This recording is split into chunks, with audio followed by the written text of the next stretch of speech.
जे देवाने जोडले आहे ते मनुष्याने तोडू नये। ख्रिस्ता ठाई माझ्या प्रिय बंधू भगिनींनो, आज देऊळ माता सामान्य काळातील 27वा रविवार साजरा करत आहे आणि आजच्या उपासनेमध्ये आपण लग्न संस्काराविषयी ऐकत आहोत। देवाने ही सुंदर अशी सृष्टी निर्माण केलेली आहे आणि ही सृष्टी मनुष्याला दान केलेली आहे। देवाने पहिला मनुष्य आणि पहिली स्त्री उत्पन्न केली, नर आणि नारी, स्त्री आणि पुरुष, आणि त्यांना आशीर्वादित केलं आणि आशीर्वादित केल्यानंतर ते विवाह बंधनात एकत्र आले आणि त्यांना सांगितलं, जा ही सृष्टी तुमच्यासाठी दान दिलेली आहे, त्या सृष्टीचा तुम्ही उपभोग घ्या आणि आनंदी व्हा। होय माझ्या प्रिय बंधू भगिनींनो, लग्न संस्कारामध्ये प्रेम फार महत्त्वाचे आहे आणि प्रेमामुळेच लग्न संस्कार सुखी होऊ शकतो। हे मला एक सुंदर अशी कथा आठवते। एका गावामध्ये एक श्रीमंत मुलगा होता। तो सदृढ होता, तो चांगला होता आणि परंतु त्याला श्रीमंती आवडायची नाही, त्याला साधी राहणी आवडत असेल, म्हणून त्याने आपल्या घराचा त्याग केला, दुसऱ्या गावी गेला आणि साध्या प्रकारे जीवन जगू लागला। आणि तिकडे त्याला एक सुंदर अशी मुलगी भेटली आणि ती त्याला फार आवडली। त्याने मनात निर्धार केला की मी तिच्याशी लग्न करणार, परंतु दुर्दैवाने ती मुलगी आंधळी होती।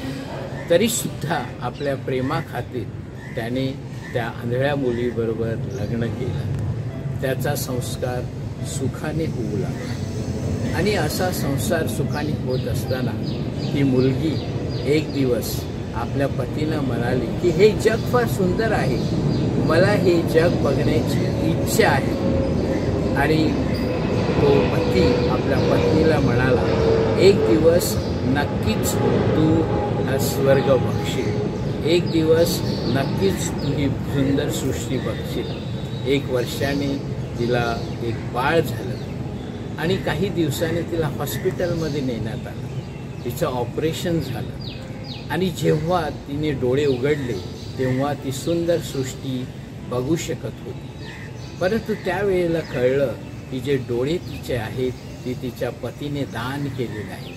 तिला रडू आलं, पण आनंदाने तिने आपल्या पतीला मिठी मारली आणि दोघांचा संसार सुखाने सुरू झाला। होय माझ्या प्रिय बंधू भगिनींनो, आजच्या पहिल्या वाचनामध्ये जे उत्पत्तीच्या पुस्तकातून घेतलेलं आहे ते वाचनसुद्धा सुंदर आहे आणि ते वाचन आपल्याला सांगत आहे की देवाने सुंदर अशा सृष्टीची निर्मिती केली आणि त्या सृष्टीमध्ये मनुष्य, पुरुष आणि स्त्री असे उत्पन्न केलं। त्यांना विवाह संस्कारात एकत्र आणलं आणि सांगितलं, ह्या सृष्टीचा उपभोग घ्या। आजचं दुसरं वाचन सुद्धा सुंदर आहे आणि ते दुसरं वाचन आपल्याला सांगत आहे की येशूने आपलं बलिदान दिलं। संत पॉल इब्री लोकांस सांगत आहे की येशूने जगावर इतकी प्रीती केली की आपल्या कल्याणासाठी त्याने स्वतःला अर्पण केलं।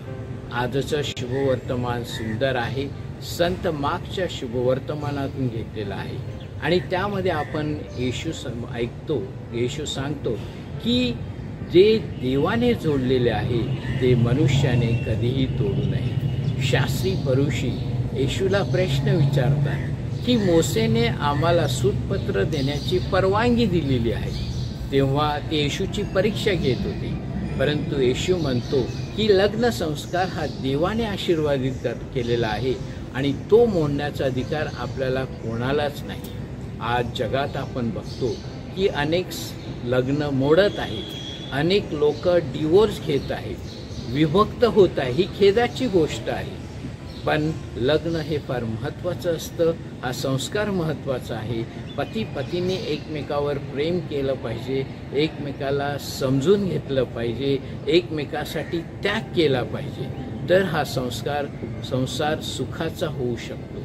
होय माझ्या प्रिय बंधूगिनो, आणि त्यासाठी आपल्याला देवाच्या आशीर्वादाची गरज आहे. मला सुंदर असा एक विनोद आठवतो. एकदा एक प्रियकर आणि प्रियसी जे एकमेकावर प्रेम करत होते, अचानक त्यांना मृत्यू आला आणि मृत्यू झाल्यानंतर ते स्वर्ग राज्यात उभे होते. आणि त्यावेळेला ते संत पेत्राला म्हणाले की आमचं एकमेकावर फार प्रेम होतं, परंतु पृथ्वीवर आम्ही लग्न करू शकलो नाही, तर स्वर्गात आम्ही लग्न करू का? संत पेत्र त्यांना म्हणाला, थांबा. आणि संत पेत्र बाहेर गेले. 3 महिन्याने संत पेत्र आले, स्वर्गात आले आणि त्यांना म्हणाले, आता तुम्ही लग्न करू शकता. तेव्हा त्या 3 महिन्यामध्ये त्यांच्यामध्ये चर्चा झाली. जर आपल्याला सदा सर्व काळ एकत्र राहायचं असेल तर कदाचित भांडण होऊ शकतं, आपण विभक्त होऊ शकतो. तर ते पेत्राला म्हणतात, जर आम्हाला इकडे डिवोर्स घ्यायचं असेल, विभक्त व्हायचं असेल, ते आम्ही घेऊ शकतो का? तेव्हा संत पेत्र त्यांच्यावर रागावला आणि म्हणाला, एक धर्मगुरू शोधण्यासाठी मला 3 महिने लागले, वकील स्वर्गात मिळेल की नाही मला माहीत नाही. होय माझ्या प्रिय बंधू भगिनींनो, एक सुंदर अशी मन आहे की नाती ही स्वर्गात जुळली जातात आणि पृथ्वीवर साकारली जातात. होय माझ्या प्रिय बंधू भगिनींनो, लग्न हा संस्कार महत्त्वाचा आहे.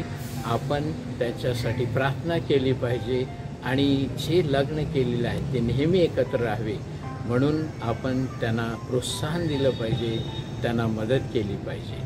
तर आजच्या ह्या शुभ दिनी आपण प्रार्थना करूया की येशूने दिलेली शिकवण आपल्याला समजावी आणि लग्न संस्कार जास्तीत जास्त पती पत्नी एकत्र राहावे, लग्न मोडू नयेत म्हणून ह्या मिसा बलिदानात विशेष प्रार्थना करूया.